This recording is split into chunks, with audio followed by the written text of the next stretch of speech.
"We didn't order for your son," my sister said, handing him a bread basket while her kids ate $100 steaks and dessert. My dad added, "You should have packed him something." I just smiled and said, "Noted."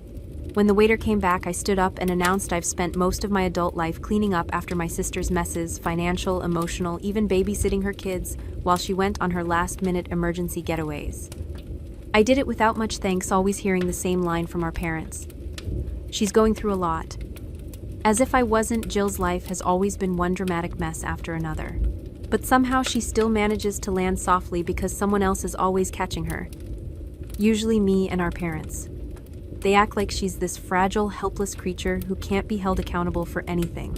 Drop a comment and let me know where you're listening from and what time it is for you right now. I'd love to know who's part of our community. The Grandview Yacht Club sits at the very edge of the harbor, the kind of place where the membership dues cost more than most people's cars, and the sunset feels like something you have to pay extra to witness. The air smells of salt, water, and expensive perfume, a thick, cloying mix that always makes my throat tight. Tonight was supposed to be a celebration. My father, Christopher, was finally retiring after 40 years, in corporate law, a career he wore like armor. My mother, Patricia, had been planning this dinner for 6 months, curating every detail from the floral centerpieces to the seating chart. And that chart was the first sign that tonight wasn't just about celebration. It was about hierarchy. The main table was set for 6. My parents at the head naturally, my sister Brittany and her latest boyfriend on one side, my Uncle William and his wife on the other. And then a few feet away, tucked near the service entrance and the swinging kitchen doors, was a small round table set for 2, me and my 6-year-old son Jacob. I tried to ignore the slight. I tried to tell myself it was just logistics, that the main table was full. But then the food started arriving. For the main table, a parade of luxury. Seafood towers dripping with ice and condensation oysters, freshly shucked bottles of vintage wine that cost more than my monthly grocery budget. The waiters moved with the silent efficiency of well-oiled machines, placing plates of filet mignon and lobster tails in front of my parents and sister. Brittany, who calls herself a lifestyle influencer but mostly influences my bank account balance to drop, was already snapping photos, her phone hovering over the food, capturing the perfect angle of abundance. And then there was our table. Jacob sat quietly, his hands folded in his lap, watching the feast unfold just a few feet away. He was wearing his best shirt, the little blue button-down he loved, because it made him look like a grown-up. He hadn't complained when we were seated apart. He hadn't complained when the waiters breezed past us with the appetizers. But when the main courses arrived at the big table and nothing came to ours, he looked up at me, his eyes wide and confused. "Mom," he whispered, "is our food coming soon? I'm really hungry." I waved a waiter down, forcing a polite smile. "Excuse me, I think you missed our order. My son and I would like to see a menu." The waiter looked uncomfortable, his gaze darting toward my father. "I'm sorry, ma'am. I was told the tasting menu was for the main table only. Your father said you weren't included in the head count for the dinner service." My stomach dropped. I looked over at the main table. My father was slicing into his steak, not even looking in our direction. My mother was laughing at something, Brittany said, her wine glass catching the dying light of the sundae. I stood up and walked over to them. "Dad," I said, keeping my voice low. "Jacob is hungry. Why weren't we included in the order?" My father didn't stop eating. He chewed, slowly swallowed, and then finally looked at me with eyes that were cold and flat. "It's a fixed-price menu, Emily. $500 a head. We didn't think it was necessary to spend that kind of money on a 6-year-old who won't appreciate the truffle oil. Besides, things are tight right now with the retirement transition." Things were tight. This from the man wearing a watch worth $15,000. This from the family sitting in a private club eating gold-flecked dessert. Brittany chimed in then, her mouth full of lobster. "Just give him some bread, Em. He loves bread." She grabbed the bread basket from the center of the table, the free bread basket, and thrust it toward me. "Here, problem solved." Under the table, I saw her hand slip a piece of prime steak to her Pomeranian Coco, who was sitting in a designer carrier at her feet. The dog got steak. My son got bread. I stood there holding the basket of cold rolls, and something inside me finally snapped. But it wasn't a loud snap. It wasn't a scream or a cry. It was the quiet, terrifying sound of a foundation cracking. I looked at my son, who was watching me with hopeful eyes, waiting for his mother to fix this to protect him. And then I looked at my family. My sister feeding a dog better than her nephew. My parents who saw my son not as a person, but as an unnecessary expense. For years I had swallowed these indignities. I had told myself that this was just how they were, that if I was patient enough, good enough, generous enough, they would eventually love us the way they loved Brittany. It's funny how the brain protects you. It normalizes the abnormal until you forget what healthy looks like. When you grow up in a freezer, you don't realize you're shivering. You just think that's what weather is. You think the numbness in your fingers and the chattering of your teeth are just part of being alive. You learn to put on extra layers to huddle in on yourself, to make yourself small so the cold can't find as much surface area to bite. I had spent 29 years making myself small. I had spent 29 years apologizing for taking up space, for having needs, for existing. I had convinced myself that their cruelty was just a different kind of love, a tough love, a love that demanded I earn my keep. But looking at Jacob holding a bread roll like it was a consolation prize for being born, the temperature suddenly changed. I stepped out of the freezer, and for the first time in my life, I felt the heat. It was burning me up from the inside out. Not anger. Anger is messy. Anger is loud. This was rage. Cold, clear, absolute rage. I smiled at my sister. I smiled at my father. Noted, I said, and I walked back to my table. I sat down across from Jacob and put the bread basket aside. He looked at me worried. Mom, are you okay? I reached across the table and took his hand. I'm better than okay, baby. I'm awake. I signaled the waiter again. This time I didn't wave politely. I raised my hand with the authority of someone who was done asking for permission. When he arrived looking nervous, I didn't whisper. I spoke clearly, loudly, my voice carrying over the clinking silverware and polite chatter of the yacht club terrace. I'd like to place an order, I said. The waiter glanced at my father again, but I snapped my fingers to bring his attention back to me. Eyes on me, please. We're not ordering from the set menu.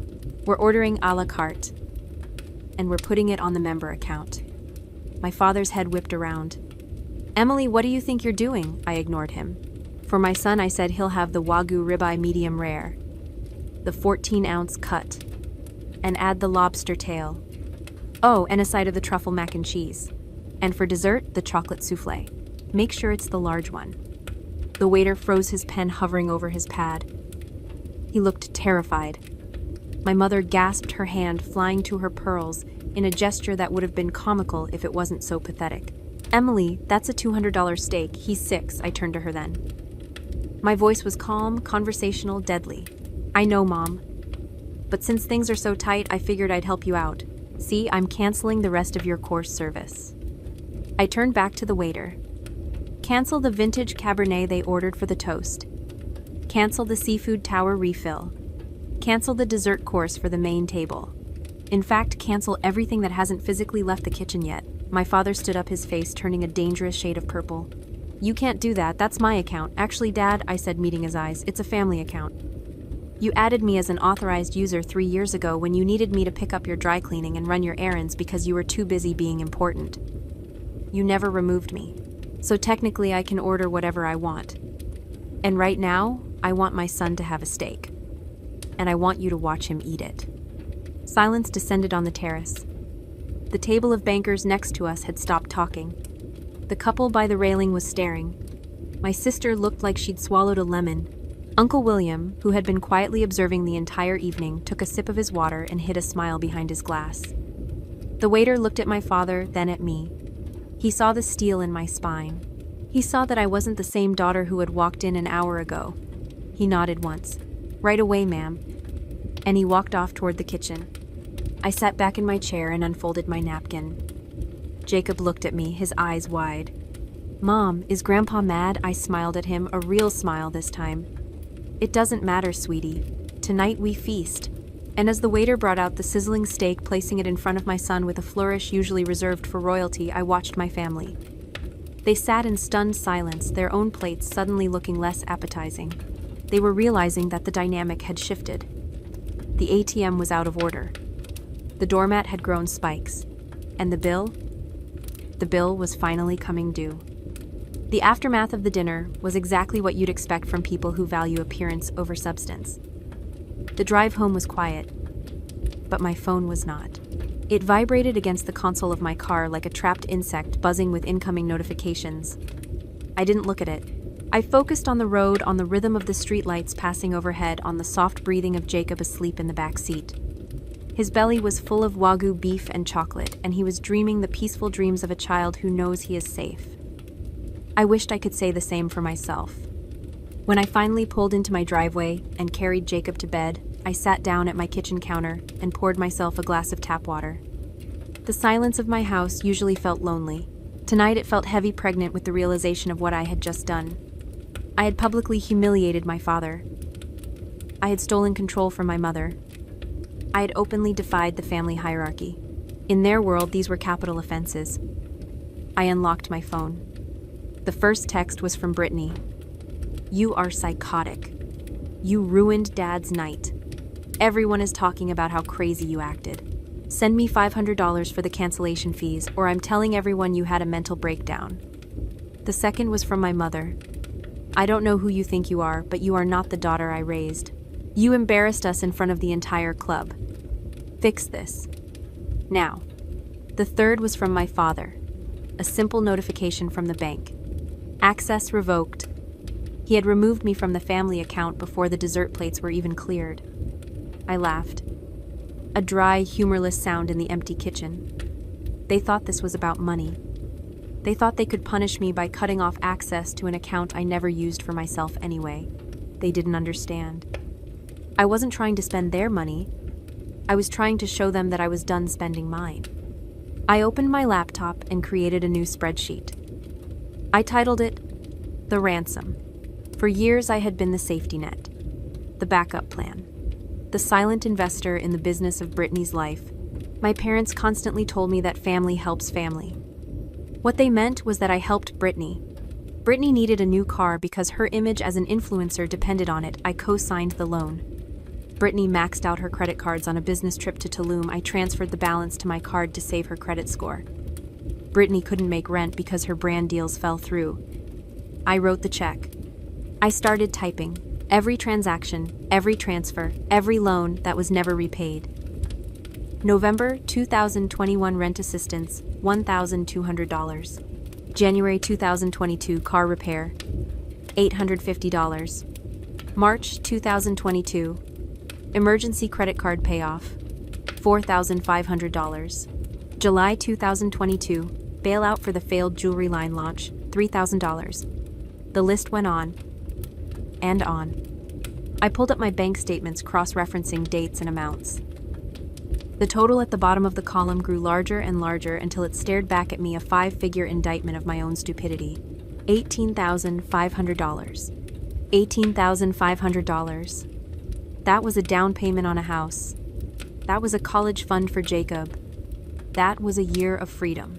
And I had given it away piece by piece, buying a seat at a table where I wasn't even allowed to eat. I realized then what it was. It wasn't charity. It wasn't generosity. It was a ransom. I had been paying a ransom for a hostage, my family's love that was never alive to begin with. I thought if I paid enough, if I saved them enough times, if I was useful enough, they would finally look at me and see a daughter. They would see a sister. But you can't buy what isn't for sale. And you can't save people who don't want to be saved. You can only drown with them. I looked at the total again. $18,500. That money was gone. I knew I would probably never see it again. But I could stop the bleeding. I could stop paying the ransom. I opened my email and composed a new message. Subject: financial independence. To Brittany Mom Dad. CC Uncle William. Effective immediately, I am ceasing all financial support for Brittany. The car loan I co-signed will need to be refinanced in her name within 30 days, or I will contact the lender to discuss options for removal, including voluntary repossession if payments are missed. The credit card balance transfer is due in full. I am no longer the family safety net. If Brittany wants to live an expensive life, she can pay for it herself. Do not contact me asking for money again. I attached the spreadsheet. I attached the bank statements. I hit send. It felt like cutting a wire on a bomb. There was a moment of breathless silence, and then the explosion. My phone lit up instantly. Brittany calling, Mom calling, Dad calling. I didn't answer a single one. I turned my phone off. I walked into Jacob's room and watched him sleep for a minute. his chest rising and falling in the steady rhythm of peace. I had spent my whole life trying to be the good girl, the reliable one, the one who fixed things. But tonight I realized that you can't fix a house that's built on a sinkhole.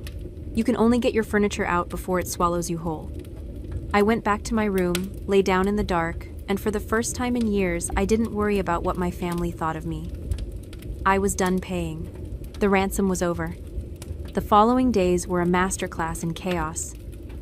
My family, clearly unused to facing consequences, spiraled spectacularly. Brittany took to Instagram Live crying about how I had abandoned her during a mental health crisis, conveniently omitting the part where she starved my son. My mother left voicemails that ranged from weeping pleas to cold threats about disinheritance. My father sent legal-sounding emails demanding I pay for the emotional damages caused by my public outburst. I didn't engage. I didn't argue. I forwarded everything to Uncle William. Uncle William wasn't just my uncle. He was a retired judge with a reputation for being fair but ruthless. He had always been the black sheep of my father's side because he refused to play the social climbing game. When I called him the day after the dinner, he listened in silence. When I sent him the spreadsheet and the emails, he called me back within 10 minutes. "Emily," he said, his voice grave, "this isn't just bad parenting. This is financial abuse. And possibly fraud." We met at his home office, a quiet room filled with books and the smell of old paper. He reviewed my documents with a magnifying glass, quite literally. "You co-signed the car loan?" he asked, peering over his spectacles. "Yes." Dad said it would help her build credit. And the credit card balance transfer, Mom said it was a one-time emergency. "Brittany's purse was stolen in Tulum," Uncle William snorted. "Her purse wasn't stolen. I saw the photos. She bought a new one."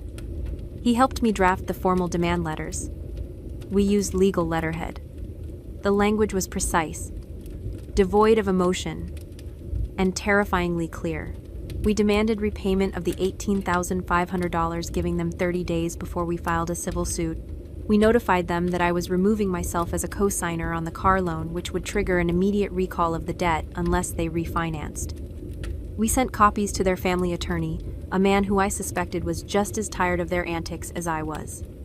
But the real work, the work that kept me up at night, was the audit. I needed to separate my life from theirs completely.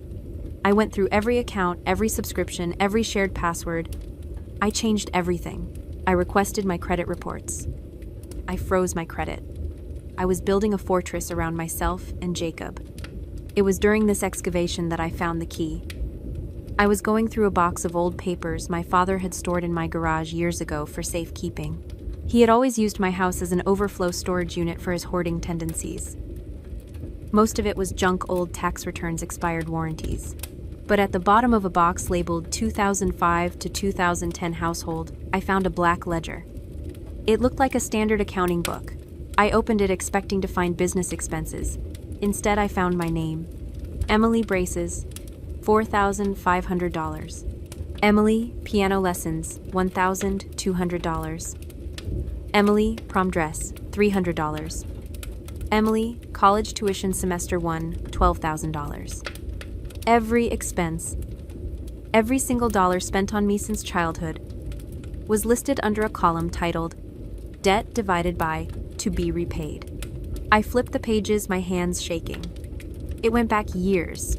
Emily, medical deductible for broken arm, $500. Emily, school field trip, $40. I turned to the section labeled Brittany, Dance Academy investment, Brittany, modeling portfolio gift, Brittany, car gift, Brittany, Europe trip cultural enrichment. There was no debt column for Brittany. There was only investment and gift. I sat on the cold concrete floor of my garage, the ledger heavy in my lap. It wasn't just that they favored her. It was that they had monetized my existence. They had viewed me as a financial liability from the moment I was born, a debt to be collected, while Brittany was an asset to be nurtured. The transactionality of their love wasn't a feeling I had. It was a policy they had written down in ink. I took photos of every page. Then I took the ledger to Uncle William. When he saw it, he didn't say a word. He just closed the book, took off his glasses, and rubbed the bridge of his nose. Christopher always was a bean counter, he said softly. But this is pathological. Can I use it? I asked. Oh yes, he said, a dark glint in his eye. We can use it. But not in court. In court, this is just sad. In the court of public opinion. In the court of family reputation. This is a nuclear bomb. We didn't have to wait long to use it. 3 days later, my parents showed up at my door. It was a Saturday morning. Jacob was watching cartoons. I saw their car pull up my father's pristine Mercedes, and I felt a surge of old panic. But then I remembered the ledger. I remembered the ransom spreadsheet. I remembered the stake. I opened the door but blocked the entrance. What do you want? My mother looked frazzled. Her hair wasn't perfectly coiffed. My father looked angry, but underneath the anger I saw fear. We need to talk, Emily, my father said. This legal nonsense has to stop. You're tearing this family apart. I'm just balancing the books, Dad, I said. Isn't that what you taught me, financial responsibility? We need you to sign a document, my mother said, cutting to the chase. The bank needs a co-signature for the refinancing on the house. We're doing some restructuring. Restructuring. That was code for we're broke. They needed my credit score. They needed my income verification. They needed the ATM to spit out one last receipt. No, I said. Emily, be reasonable, my father snapped. It's just a signature. It doesn't cost you anything. It costs me my future, I said, and I'm done paying for yours. I reached behind me to the entry table where I had left a photocopy of the ledger. I held it out to them. What is this? My mother asked, taking it. She looked at the page. I saw the recognition in her eyes.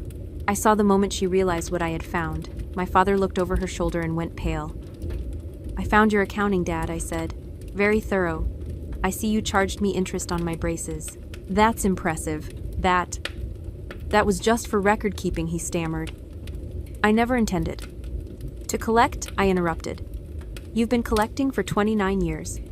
You've been collecting my time, my energy, my money, my self-worth. You've been bleeding me dry to water Brittany's garden. Well, the debt is settled. I pointed to the driveway. I sent copies to Uncle William. And Aunt Sarah. And the cousins. Everyone knows. The ledger is public record now. You wouldn't, my mother whispered. I already did, I said. Get off my property, and don't come back until you have a check for $18,500. They stared at me. For the first time in my life, I saw them not as giants, not as authority figures, but as small, sad people who had built their lives on a foundation of lies. They turned and walked back to their car. They looked old. They looked defeated. I closed the door. I locked the deadbolt. I leaned my forehead against the cool wood and listened to the sound of their engine fading away. Jacob wandered into the hallway, holding his favorite stuffed tiger. Mom, who was that? I turned and scooped him up, hugging him tight. Nobody, baby. Just some people who used to know us. Are they coming back? No, I said. They're not. The fallout was quiet but absolute. The family grapevine did its work. The ledger was the final nail. Relatives who had been on the fence, who had urged me to make peace, saw the black and white proof of my parents' cruelty and fell silent. My parents were isolated. Brittany, without her funding source, had to sell her car and move into a smaller apartment. She blocked me on social media, which was the greatest gift she could have given me. I got my money back. Not all of it, but enough. Uncle William helped me negotiate a settlement where they paid me a lump sum to avoid a lawsuit. It wasn't the full $18,500, but it was $12,000. I took that check and I didn't spend it. I didn't buy a new car.